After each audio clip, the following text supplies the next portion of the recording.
Good afternoon, ladies and gentlemen. I hope and pray that this video finds you well.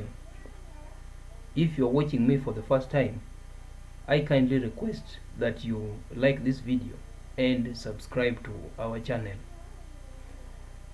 On June 27th, 2023, the opposition leader Raila Odinga jetted back into the country and headed to Kamukunji grounds.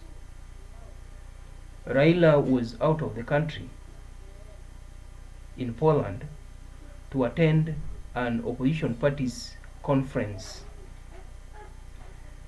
When he arrived back and attended a Kamukunji rally on June 27th, Raila was careful enough to issue a list of demands to Ruto's government, and Raila issued a list of directions to his supporters.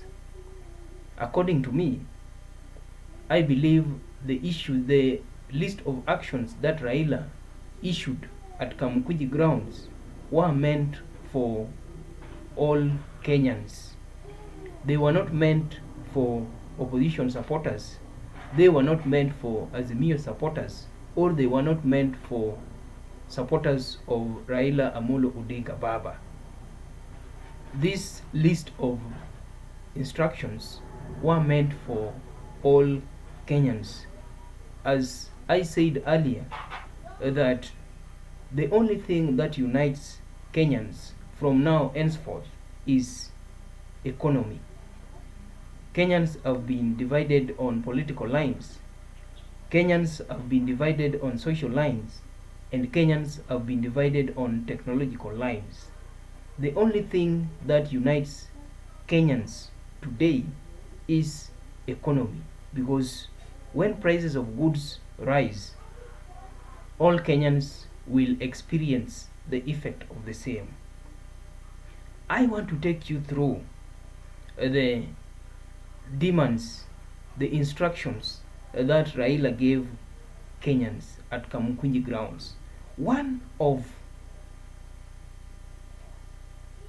general instructions that Raila gave, and one that people are more connected with, is civil disobedience.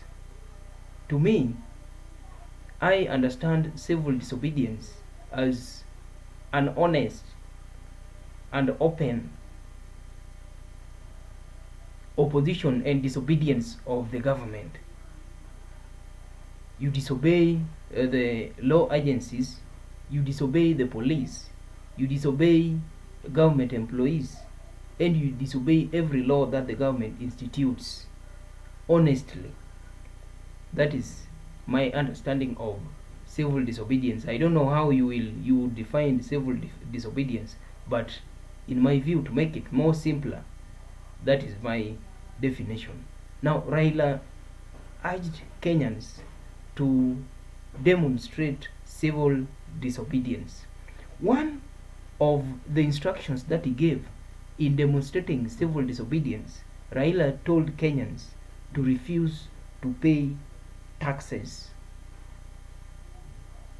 Refuse to pay taxes. This instruction goes to Kenyans, business owners, individuals, the self-employed, and everyone who is capable of paying taxes, everyone who has reached the age of paying taxes. Raila urged them not to pay taxes. That is one of the instructions that Raila gave.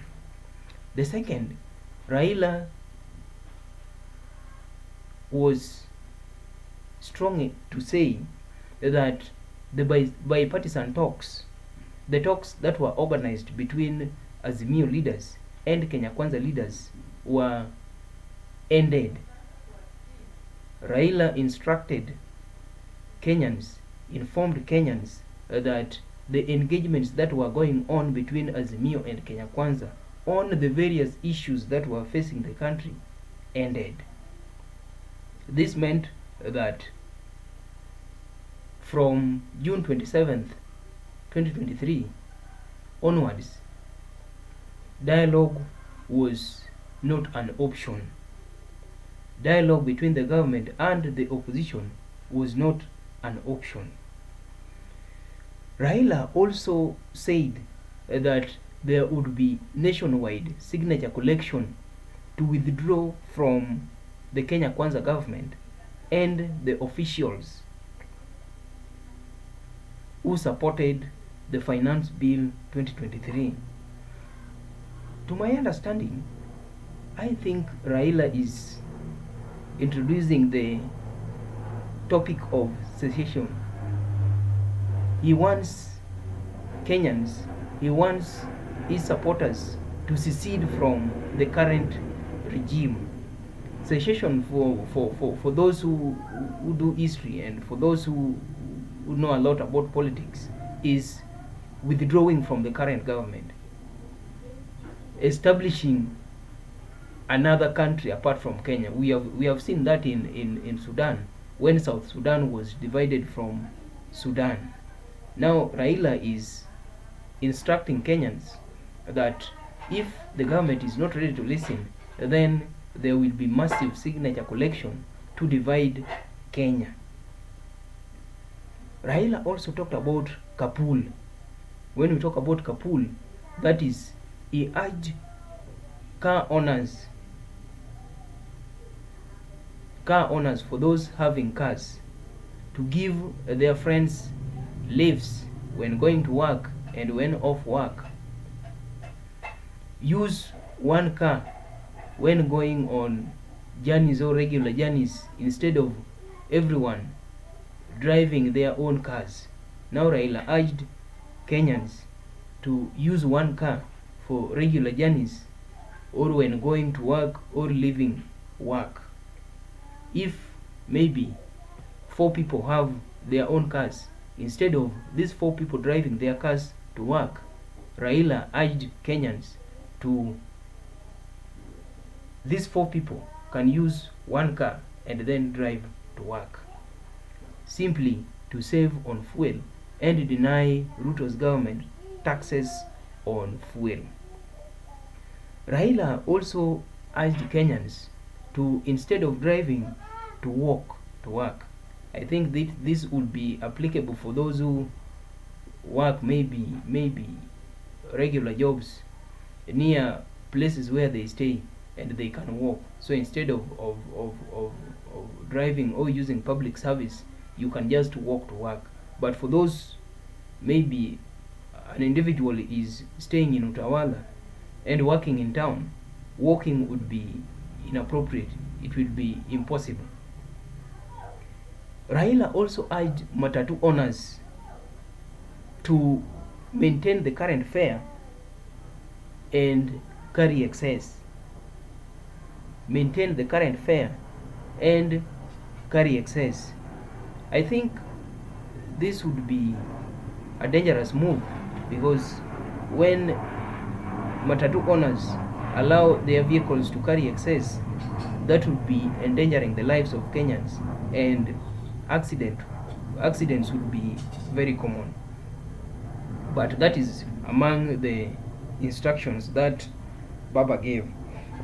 Matatu owners to maintain the current fare but carry excess. In the same line, he urged police officers, traffic officers, to allow matatus to carry excess.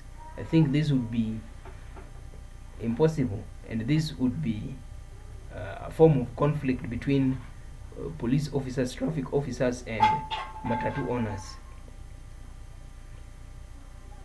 Raila also urged employers not to remit the taxes that Ruto's government instructed.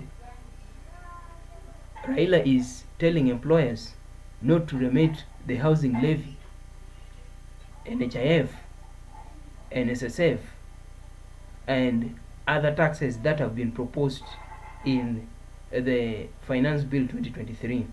Now remember, one of the provisions in the Finance Bill 2023 was for employers. This bill, which is now a law, warned employers who would default to pay the taxes that they would be fined. Now Raila is telling employers to default on the taxes and not to remit their employees' taxes. I think employers would be in a fix in this, because if they don't remit the taxes, they would be fined. I don't know how they will handle that. The last instruction that Raila gave, Raila instructed Kenyans to picket on the homes, public offices and private offices of those who supported the Finance Bill 2023. Now Raila is telling Kenyans to invade the homes, public offices and private offices of the members of parliament who supported the Finance Bill. I think Kenya is bracing for civil uprising. Civil uprising is when the citizens rise against the government. Citizens strongly oppose all the provisions, all the demands of the government. Currently, Kenyans are faced with a tough time. The Finance Bill 2023 communicates tough economic times ahead. This law exposes Kenyans to unimaginable taxes. It exposes employers to serious deductions in their salaries. It exposes ordinary Kenyans to serious hikes in the prices of basic goods.